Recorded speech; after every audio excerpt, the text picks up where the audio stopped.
Today, I'm dyeing fabric with rose petals. If you remember last year, I did an experiment in solar dyeing with mixed results. So this year, I took what I learned and I think I'm getting a little better. Of course, I'm gonna need some roses for this. A lot of them. The more the better.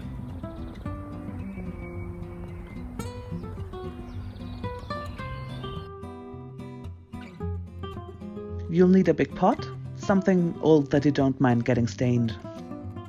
Also, you'll need some citric acid. They sell citric acid at the supermarket. It's used in jam making.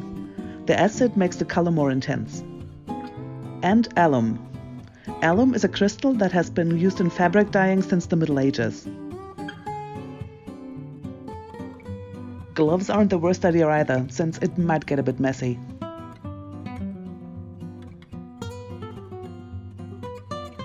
I've chosen 3 different fabrics to dry: a linen, a heavy furniture fabric, and a silk, to see if different fibers react differently to the dye.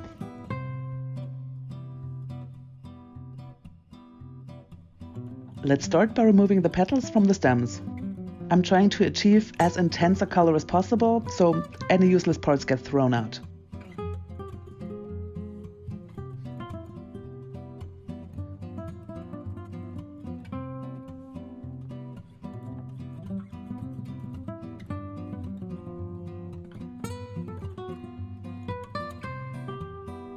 For this amount of rose petals, I used around 30 roses.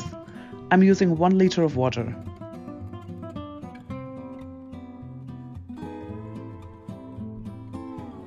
Plus 1 tablespoon of alum and half a tablespoon of citric acid.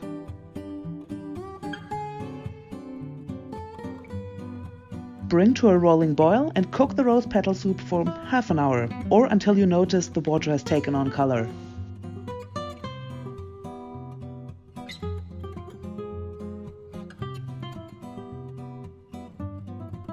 Look at that color, and oh, dear God, the smell.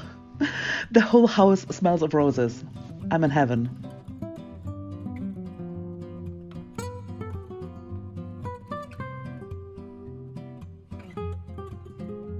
Now I'm adding the fabric.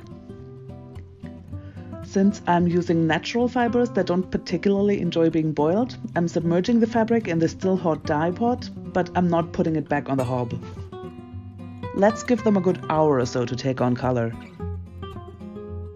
Alright, just out of sight of the camera, I've hung a string so the fabric can hang up to dry. The plate is to protect my counter. Now let's see what we got. Oh my God, I love it. The color is so intense, it's gorgeous.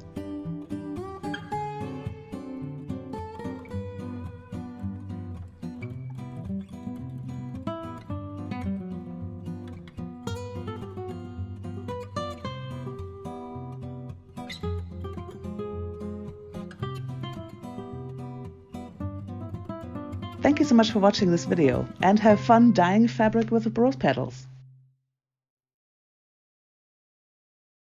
Thank you so much for watching this video. If you enjoyed it, why not subscribe?